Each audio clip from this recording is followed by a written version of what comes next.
Chapter 19. I came to repay a favor. County of Skyfire.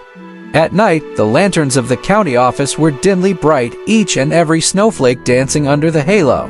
Han Yi had traveled peacefully. By the time he arrived in the county, there were hardly any people on the streets. It seemed like he would have to meet with the Liang County magistrate tomorrow. Let's talk about it tomorrow. 1. Han Yi glanced at the tightly closed county office and thought to himself, Master Liu had instructed him to deliver the items before noon tomorrow.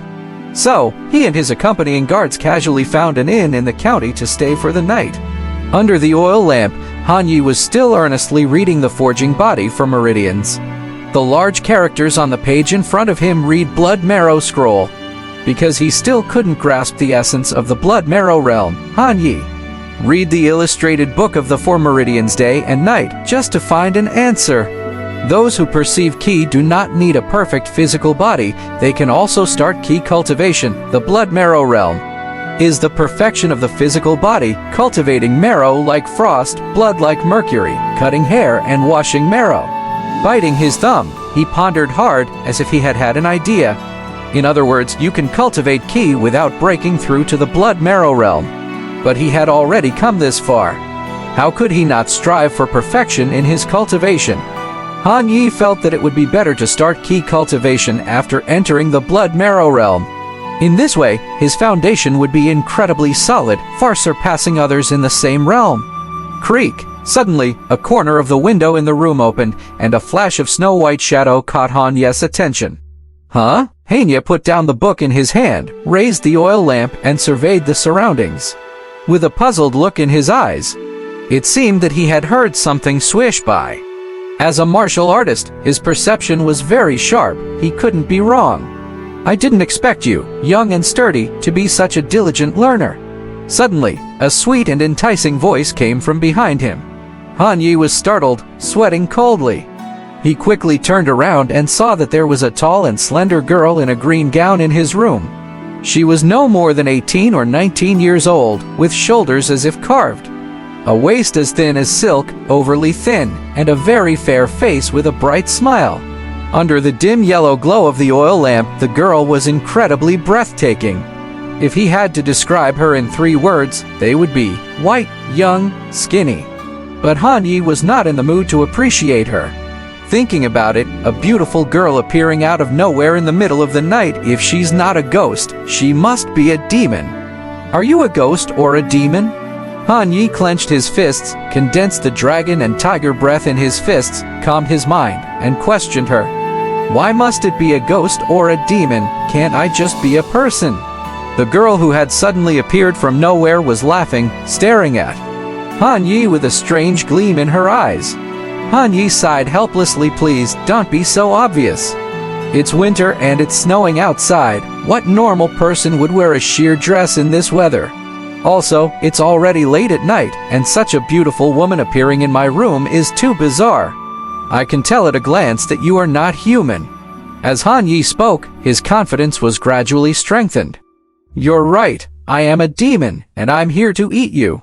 The girl's eyes suddenly flashed green, her tone turning a degree colder, as if she was about to devour Han Yi alive at any moment. If that's the case, bring it on. Hearing this, Han Yi's brows furrowed. He immediately assumed a fighting stance, his body coiled like a bow. When dealing with these demons and monsters, the first thing is not to lose the momentum, it needs to be strong. Haha, you're so serious. The girl suddenly couldn't help but laugh. She giggled as she covered her mouth. Seeing that Han Yi remained impassive, she pouted and stuck out her tongue. Just kidding, you really took it seriously. How could I possibly be one of those lonely spirits or wild animals in the woods? That'd be quite a downgrade, not to mention, I do have a shadow. Here, look. The girl pointed to the shadow illuminated by the oil lamp. Han Yi looked down and indeed, there was a human shadow. The scent of the girl's breath as she spoke suggested that she was a living being, not a ghost. But he hesitated for a moment and took a step back, just in case. Seeing Han Yi's reaction, the girl showed a helpless look but finally released her playful side. And earnestly said, Benefactor, you really can't take a joke, can I? All right, I'll tell you directly. I am here to repay a karmic debt. Repay? What kind of repayment? Hania still felt confused.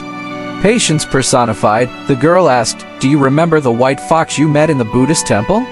White fox? Hania was stunned, recalling the strange encounter in the ancient temple that night. His impression of it was deep-seated. He couldn't forget it. Was it possible that this girl was... You're the white fox? Hania widened his eyes and asked. Indeed, the girl nodded solemnly. Han Yi began to size up the girl, as if he were looking for the features of a fox. Her skin was quite pale, but every other aspect couldn't connect to that of a white furry fox. Could it be in a place he couldn't see? Turn around and let me see, Han Yi urged her. The girl gracefully turned around, then giggled, saying, Thanks to you.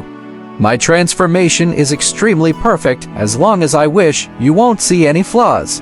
Thanks, Tome, the girl patiently explained. Without you, I'm afraid I wouldn't have been able to transform. I borrowed your fate and absorbed your human aura, creating who I am now. That's why I said I'm here to repay my debt, or in other words, to repay a favor. So that's how it is. Han Yi rubbed his chin, suddenly realizing, our fates are bound together. If you die, I will also suffer a backlash from our intertwined fate. Only when you have restored your fate and possess the ability to protect yourself can I leave without worries. The girl sat straight up in the chair, with her hands on each side, swinging her legs back and forth. Upon hearing this, Han Yi was silent for a moment, then queried, Why all this fuss? Couldn't you have just eaten my flesh to gain human aura? That's what books say. The girl shook her head. You're talking about wild foxes, aren't you? I'm different from them.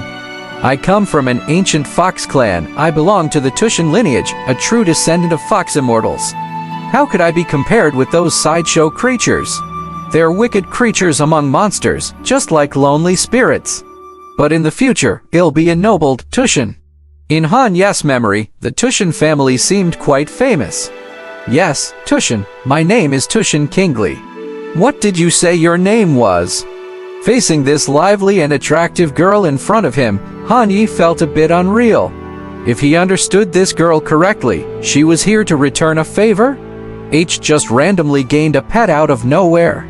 Tushan Kingla's beautiful eyes fixated on him unblinkingly, only then did Han Yi realize his missed courtesy. He quickly responded, My name is Han Yi. Okay, benefactor, I look forward to your guidance in the future.